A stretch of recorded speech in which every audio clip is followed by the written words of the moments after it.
모자의 AB6, MTQ 스로틀까지 모자 측에서 리뷰해보라고 제품만 받아서 써보고 있는데 와 이제 플라이트 스틱이 포스 피드백이 되니까 너무 신기하더라고요. 물론 가격은 $400라 배송비 부가세까지 하면 한 70만원 돈이거든요. 물론 GT기어에서 사면 60만원이긴 해요. 뭐 그래도 절대적으로 비싼 가격이지만 웃기게도 이런 장비 중에는 이게 싼 편에 속하긴 해요. 이런 전투비행심 장비에 포스 피드백 기능이 있으면 뭐가 좋은지, 제품은 어떤 점이 좋았고 어떤 게 아쉬웠는지 간단한 리뷰와 플레이 영상을 한번 남겨볼게요. 일단 이 두 제품 중에 오늘의 주인공 포스 피드백이 있는 모자 AB6를 먼저 이야기해볼게요. 얘가 흥미로운 기능이 진짜 정말 많고 애초에 이런 비행심 장비에 포스 피드백이 있는 애들이 거의 없었어요. 아니 사실 지금도 거의 없다고 봐야죠. 이게 관련 특허가 2019년이 되어서야 풀렸다고 하더라고요. 이머전, 사라고, 진동, 햅틱, 일단 촉각과 관련된 기능이라면 무조건 관련 특허를 가지고 있는 괴물 같은 회사가 있는데 사실 90년대에 마소 사이드와인더라고 포스 피드백 스틱이 이미 있었거든요. 근데 이머전사가 내 특허라고 소송을 때려버리고 결국 마소는 합의하게 돼요. 뭐 이외에도 듀얼쇼크의 진동 기능이나 스팀덱 진동 기능이나 아이폰 갤럭시 등 그냥 진동 기능이 있으면 관련 특허로 소송을 거는 회사가 있어요. 그렇기 때문에 이런 포스 피드백 스틱은 2019년이 되어서야 만들 수 있었고 그 뒤로 포스 피드백을 지원하는 장비가 몇 개 나왔어요. 근데 이런 전투비행심 장비 시장이 뭐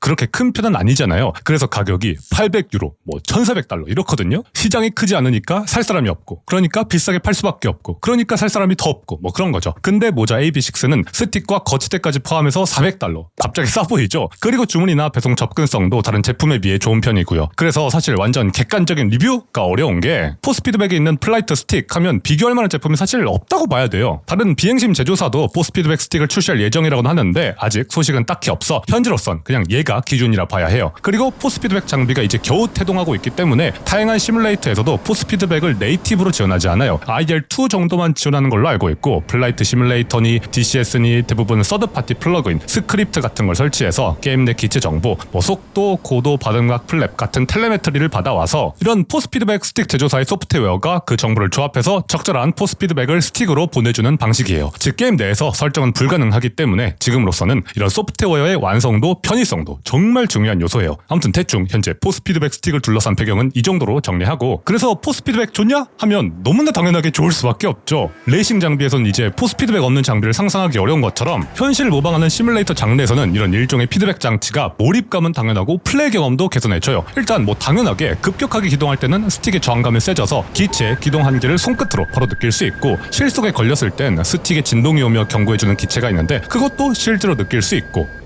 플라이바이 와이어인 기체는 자세 제어에 필요한 트림 버튼을 누르면 컴퓨터가 조종면을 적절히 조절해주지만 그렇지 않은 팬텀, 톰캡 같은 장비는 이 트림 버튼을 누르면 그냥 그 방향으로 스틱이 움직여요. 그래서 그 자리가 중립 위치가 되는 거죠. 그리고 일반 스틱은 스프링으로 고정되어 있어 실제 전투기처럼 스틱에 손을 떼면 스틱이 무조건 중앙으로 복귀하는데 헬기는 또 다르거든요. 정확히 얘는 사이클릭이라 하는데 헬기는 사실 비행 특성이 그지 같아서 고도, 바람의 영향을 매우 크게 받고, 그래서 올바르게 나아가기 위한 이 스틱의 중립 위치가 계속 달라져야 해요. 그래서 헬기들은 보통 사이클릭을 움직이고 손을 떼면 그 자리 그대로 유지가 되거든요. 당연히 AB6도 모터 덕분에 그 자리 그대로 유지해줄 수 있어요. 일반 스틱도 사실 스프링을 제거하면 그렇게 쓸 수 있는데 전투기를 탈 땐 스프링을 끼고 헬기를 탈 땐 빼고, 이게 여간 귀찮은 게 아니긴 하죠. 아무튼 포스 피드백으로 스틱에 느껴지는 저항, 진동으로 단순히 플레이할 때 몰입감만 높아지는 게 아니라 실 기체들의 다양한 구동 방식을 구현할 수 있기 때문에 좋은 게 아닌가 싶어요. 그리고 또 모터 방식이라 어느 정도 따라할 수 있는 것도 있는데 F16은 스틱이 안 움직이고 고정되어 있거든요. 무슨 소리야? 그러면 조작을 어떻게 해? 얘네들은 압력 감지 기반이라 실제로 스틱은 한 5mm 정도만 움직이고 어느 방향으로 얼마만큼의 압력이 들어가는지를 기반으로 컴퓨터가 계산해서 조정 데이터가 들어가는 거예요. 그래서 AB6도 소프트웨어에서 포스 센싱 모드를 바꾸면 모터가 중앙을 꽉 잡아줘서 진짜 압력 감지 기반 스틱을 쓰는 것처럼 느껴져요. 꽤 그럴듯하거든요. 그렇지만 후술하겠지만 모터가 그렇게 센 편은 아니라 실제 5mm 유격보다 더 벌어지고 섬세하게 조종하기는 좀 어렵더라고요. 그래도 뭐 되는 게 어디예요. 확실히 포스 피드백이 되니까 플라이바이 와이어 기체들은 그냥 슝슝 스틱에 저항도 없고 쉽게 조작할 수 있는데, 그렇지 않은 냉전기들은 와 진짜 진동이랑 저항이 세서 조종하는 맛도 있고 아마 대전기로 넘어가면 더 재밌지 않을까 싶어요. 그러면 포스 피드백 이야기는 충분히 한 것 같고 AB6 스펙 이야기를 좀 해볼게요. 가격은 $400에 이 포스 피드백 베이스, MHG 플라이트 스틱, 데스크 클램프까지 포함되어 있고 확실히 크기가 있어서 책상에 거치해 쓸 수밖에 없어요. 이렇게 가랑이 사이에 제 3의 다리처럼 숭하긴 하지만 의자에 걸리지 않을 정도로 설치할 수 있고, 클램프까지 좋기 5kg는 되기 때문에 정말 무거운 책상을 쓰시는 게 아니라면 스틱을 움직일 때 책상도 같이 흔들릴 수밖에 없어요. 기체가 덜덜 떨리면 책상도 덜덜 떨리는 4DX 체험 쌉 가능. 여기에 들어가 있는 모터는 서버 모터 2개로 최대 토크 6 6Nm, 지속 토크는 4.4Nm로 정확하진 않지만 대략 3-2L짜리를 움직인다고 생각하시면 편해요. 진동, 저항을 느끼기엔 충분한데 강력한 수준은 아니라 더 센 걸 원하시면 토크가 2배인 AB9도 있거든요. 근데 가격도 가격인데 크기가 엄청 커요. 이런 애들은 아래에다 두고 연장봉 같은 걸 장착해야겠죠. 아무튼 AB9은 벨트 방식이라 부드럽다고 하는데 요 AB6는 기어 방식이에요. 그래서 모터에 툭툭 움직이는 코깅 현상이나 기어 이빨이 맞물리는 게 스틱으로 느껴지긴 하거든요. 전원이 꺼졌을 땐 뭐 느껴지는 게 당연한 거고 실제로 사용 중일 때 막 이리저리 흔들릴 땐 괜찮지만 미세하게 조정하면서 손의 감각을 집중하면 느껴지는 정도? 그래서 이 부분은 조금 아쉽다. 근데 소프트웨어에 코깅 토크 캘리브레이션을 하면 조금 나아지긴 한다고 해요. 베이스에는 LED가 들어오는 8개의 버튼이 있고 슬라이더 2개가 있어 남는 버튼 할당하기 좋고 스틱은 MHG 스틱이라고 따로 사면 $100 하는 놈인데 딱 그 돈값 하는 느낌이에요. 뭐 카본 복합 소재라는데 고급진 느낌은 딱히 없고 스틱으로서 해야 할 일은 충분히 해내는 정도? 여기에 있는 고정 낫을 풀면 비틀어서 Z축 회전으로 러더 대용으로 쓸 수 있고 패들 스위치가 없는 것 빼면 조정에 필요한 스위치 구성은 다 있어요. 2단계 트리거, 스위치, LED가 들어오는 버튼 등 필요한 건 다 있어요. 원래 제가 사용하던 VKB 글래디에이터보다 사이즈가 약간 크기 때문에 손이 크신 분들은 잘 맞으실 것 같고 전반적인 디자인은 러시아 기체 스틱의 형상을 닮았고 그래서 약간 안쪽으로 돌아가 있는 모습이에요. 그리고 이 MTQ 스로틀도 같이 보내주셨는데 AB6는 정말 마음에 들지만 이놈은 아쉽다고 하면 좀 많이 아쉬운 것 같아요. 근데 가격이 $200거든요? 하나로 30만원. 절대적으로 비싼 게 맞긴 한데 대부분 쓸만한 스로틀 장비 가격의 절반 정도이기도 해요. 그런 거 생각하면 그냥 이 가격에 맞는 퀄리티네 라는 생각도 들어요. 일단 제품 자체가 굉장히 가볍고 메탈 소재가 없고 이런 스위치들의 유격이 심한 편이라 딱 잡기만 해도 뭔가 제품이 좀 가볍네? 느낌이 강하게 들어요. 이게 거의 다 플라스틱이다 보니까 무게는 대략 1.2kg로 정말 가볍거든요. 다른 애들은 2.5kg, 3.5kg 이 정도인데 얘가 얼마나 가벼운지 알겠죠? 그래서 제품 하단에 고무 패드가 있어도 스로틀을 조작하면 어쩔 수 없이 들려요. 그런 면에서는 많이 아쉽다. 그렇다고 뭐 제 기능을 못하는 건 아니에요. 스로틀 부분에서는 엔진 컷오프, 아이들, 애프터번으로 넘어가는 구간에 디텐트 잘 걸려있고 왼쪽에는 스피드 브레이크, 오른쪽엔 플랩, 쭉이 2개가 있고 중간에 이렇게 걸리는 디텐트도 있고 그립에 다이얼, 미니 스틱, 헤드 스위치, 브레이크 스위치 등 조작에 필요한 기능은 다 있어요. 축 저항 정도도 조절할 수 있고요. 다만 보통 검지에 있어야 하는 미니 스틱이 중지 부분에 있어 불편하고 버튼 구성이 기체 조작에 필요한 버튼까지는 있는데 게임 조작, 일시정지나 시점 초기화 같은 키까지 지정하기에는 버튼 수나 스위치 수가 약간 모자란 느낌이 있어요. 근데 얘가 특이한 점이 민항기 스로틀로도 쓸 수 있더라고요. TQA, TQB 스로틀 모듈로 각각 $40씩 하는 게 있는데 A는 에어버스용, B는 보잉용이겠죠. 아무튼 얘네들은 스로틀, 플랩, 스피드 브레이크 그립을 바꿔줘요. 그래서 보잉 버전은 역추진 기능이 있고 에어버스는 뭐 이런 축으로 지정이 가능하다고 하는데 민항기는 안 타봐서 자세히는 모르겠네요. 근데 오히려 이런 모듈이 더 퀄리티가 좋다고 유저들이 말할 정도라 얘를 전투기 스로틀로 쓰기에는 이 기본 그립이 좀 많이 아쉽긴 해요. 뭐 가격을 생각하면 비교적 저렴하게 민항기, 전투기 둘 다 타고 싶으신 분들에겐 괜찮을 수 있는데 전투기만 탄다 하시면 분명 아쉬울 제품 같아요. 근데 그렇다고 이 가격에 대체제가 딱히 있냐? 하면 그것도 애매하고 어렵네요. 그래서 정리를 해보면 일단 AB6는 이런 전투 비행심에 좀 진심이고 포스피드백을 한 번이라도 느껴보고 싶다 하면 접근성 면에서는 얘가 가장 나은 것 같아요. 가격도 제일 저렴하고 생각보다 느낌도 괜찮고 무엇보다 이 소프트웨어 설정이 진짜 편해요. 물론 다른 비행 장비들의 소프트웨어가 보통 많이 어려운 편이라 얘가 더 편하게 느껴지는 것도 있지만 글자가 조금 작은 거 빼면 포스피드백에 필요한 게임 스크립트도 게임 설치 폴더만 지정해주면 알아서 설치해주고 기체에 따라서 프리셋도 알아서 전환해주는 건 확실히 좋아요. 그리고 포스피드백도 스프링, 댐퍼, 관성, 저항 정도 같은 전반적인 수치도 조절할 수 있고 텔레메트리 포스피드백이라고 기체 정보를 받아와서 포스피드백을 구현하는 기능이 있거든요. DCS에서 웬만한 기체들은 프리셋이 다 있는데 뭐 내 취향에 맞게 캐노피, 플랩, 스피드 브레이크에 따라 나오는 효과 강도를 조절할 수도 있고 기총 발사나 무기 투하에 포스피드백 설정도 할 수 있는데 A10에서 기총 효과를 높이면 진짜 완전 꿀잼이에요. 우와. 야, 이제 개꿀잼인데? 이거 외에도 버튼 작동 여부를 확인할 수 있는 창도 직관적이고 스로틀은 제품이 아쉬울 수는 있어도 이런 축을 축으로 만들 건지 버튼으로 바꿀지 두 개 다 쓸지 그리고 스로틀의 디텐트 값을 간편하게 조절할 수 있는 건 확실히 좋아요. 다양한 제품을 써봤지만 적어도 이 모자 콕핏 소프트웨어가 제일 직관적이고 편한 것 같아요. 그리고 범용성도 좋아요. 스로틀은 뭐 민항기 스로틀로도 쓸 수 있는 건 이미 보여드렸는데 이 스틱 베이스를 보면 되게 기어봉처럼 생겼잖아요. 이게 기어봉 노브를 따로 사서 액티브 시프터로도 쓸 수 있다고 하더라고요. H 시프터, 시퀀셜 시프터로 모터가 있으니까 뭐 다 되는 건가 봐요. 그리고 민항기 스틱으로도 바꿀 수 있고 버필이랑 윈 컨트롤 스틱도 지원하는데 결합부 자체는 대부분 모든 스틱의 연결을 사용할 수는 있다고 해요. 어댑터가 필요할 수는 있지만요. 그렇지만 아쉬운 점을 꼽아보자면 원래 이런 장비들이 비싸다는 걸 감안해도 프리미엄 느낌이 없는 게 아쉬워요. 뭐 눈에 띄는 사출 자국 이런 건 없어서 마감은 괜찮은 편인데 이게 내부가 약간 비어있는지 딱 만지면 통울림도 좀 있고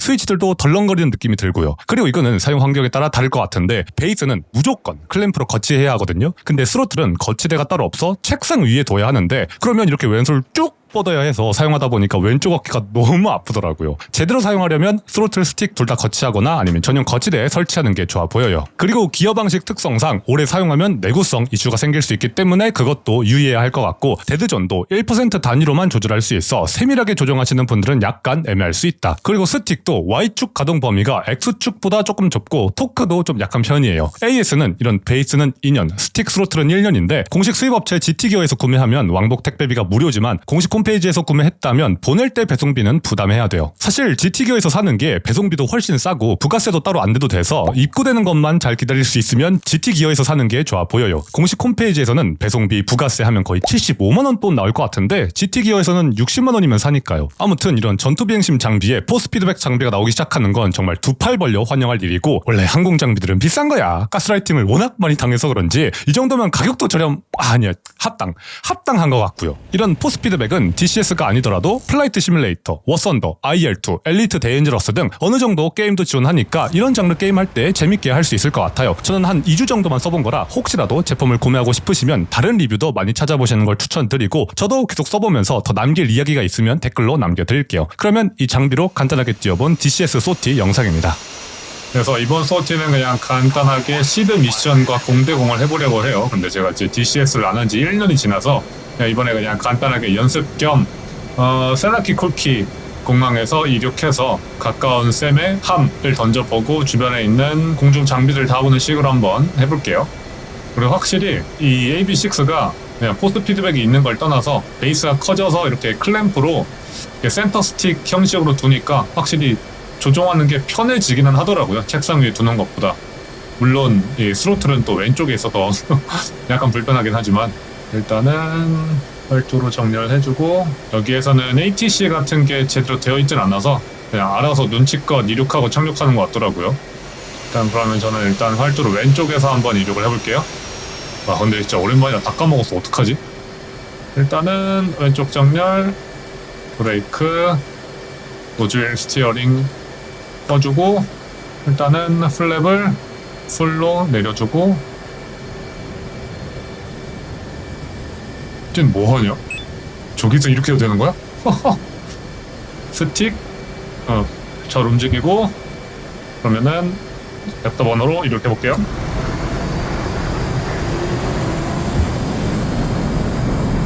그래서 얘는 비틀어서 러더로 쓸 수 있으니까 비틀어지는 거는 손목을 비틀어서 조정해주고 백너트 120 너트 130 당겨주고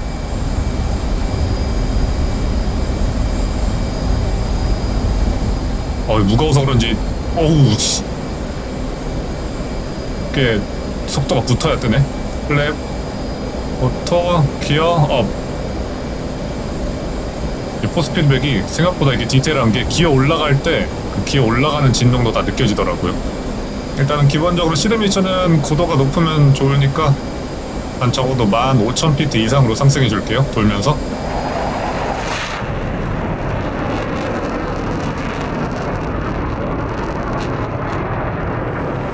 그래서 일단은 이쪽으로 한번 쭉 가볼게요. 안티그라운드 82P 일단 T55로 바꿔준 다음에 일단은 둘게요. 지금 상태로 EW 하고 AWACS 한테서 픽처 Overlord 1-1 Request picture Overlord 1-1 Picture single group at full 327 470 at 28.5 289. 그럼 일단 여기에서 그 왜 현대 이전 나가기 호위기 요청. 일단 시드를 해야 되는데 적기도 오고 있는 것 같으니까 일단 호위기 한번 요청해주고. 일단 다시 왼쪽으로 가야겠다. 일단 안티에요 하고 일단은 암람 283에 오케이. 시드를 먼저 하려고 했는데 일단 적기 2대가 잡히는 것 같네요.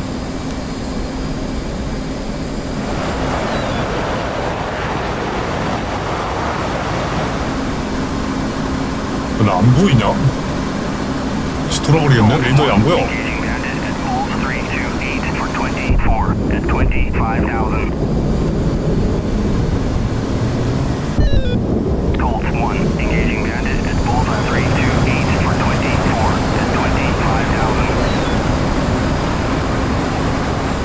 근데 여기에 뭐가 보여?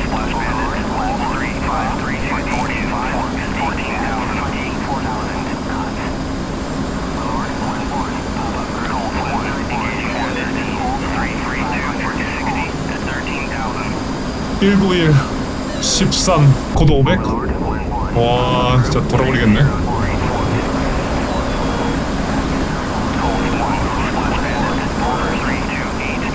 적기와 교체했다고? 씨. 빨리 너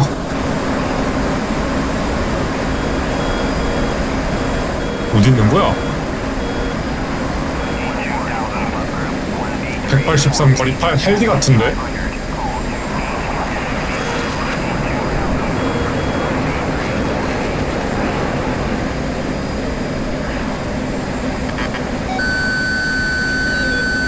저 헬기야?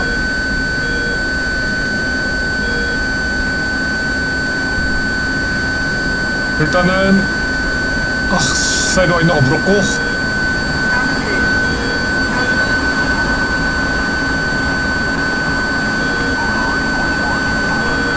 폭도 제발 나이스. 오씨 미근십을 잡았다.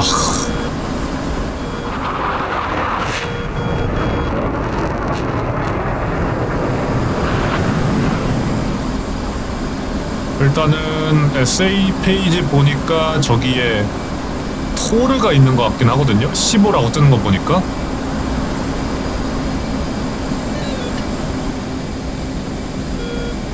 BB S300. 일단은 아무것도 안 보이지만 RWR은 잡히니까 탈드 맞다. 탈드를 배치해주고 기만할 수 있게. 근데 아직 범위는 아닌 것 같은데 일단은 거의 3만 피트로 순항하고 있습니다. 근데 다시 조용하네. 날 잡은 게 설마 적기였던 건가? 일단 혹시 모르니까 기만체 한 발 열어주고 일단 함으로 바꿔주고 T55 15 떴다. 15 떴으니까 SY 왼쪽 15 쪽에 일단은 한번 발사를 해볼까요?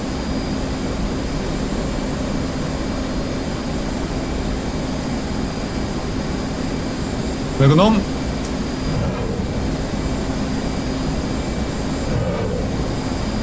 갑자기 또 없어졌네. 다시 표적을 바꿔주고 던케이지 핸즈오프 다시 매그넘. 오케이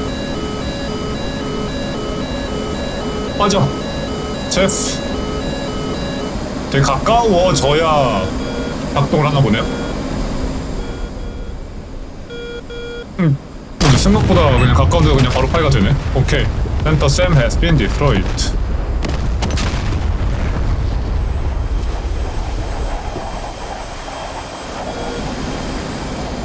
그리고 마지막으로 공대지 연습도 해보려고 두 번째 소티인데 일단 제이소우 8발 들고 돌아다니고 있고 다음 공항을 점령하기 위해서 공항 가까이 날아가서 주변에 있는 지상 병력들 아니면은 장비들을 옆에 오른쪽에 있는 이 플리어로 한번 보고 제이소를 한번 날려볼게요.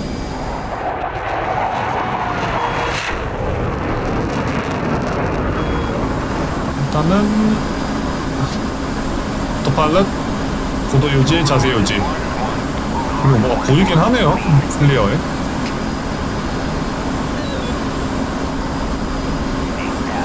주변에 막 계속 보이기는 한다. 와우. 야, 어떻게 운 좋게 잘 봤네 이거를.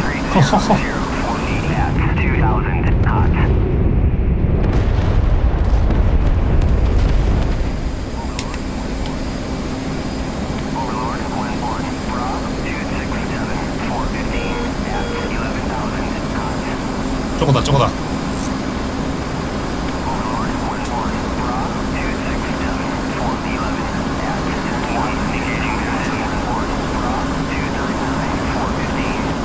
우프. 근데 제이스가 되는 거 맞나? 됐다 됐다 됐다. 나이스 나이스 나이스.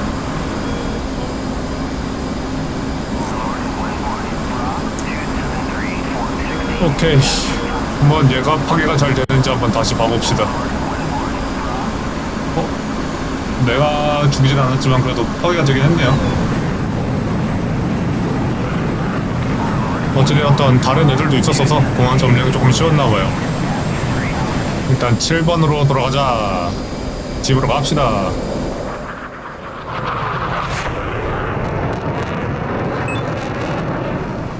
근데 120으로 맞췄는데 왜 코스가 안 맞을까 여기는? 일단은 플랩 다운.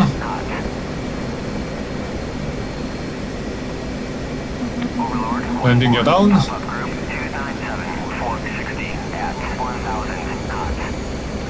어우, 랜딩하는 게 이렇게 빡셌나? 그리고 왜 이럴 때마다 왜 스틱이 점점 앞으로 당겨질까요? 앞으로 지 혼자.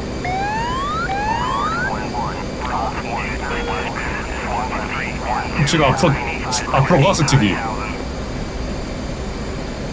어떤 큐인가? 드립.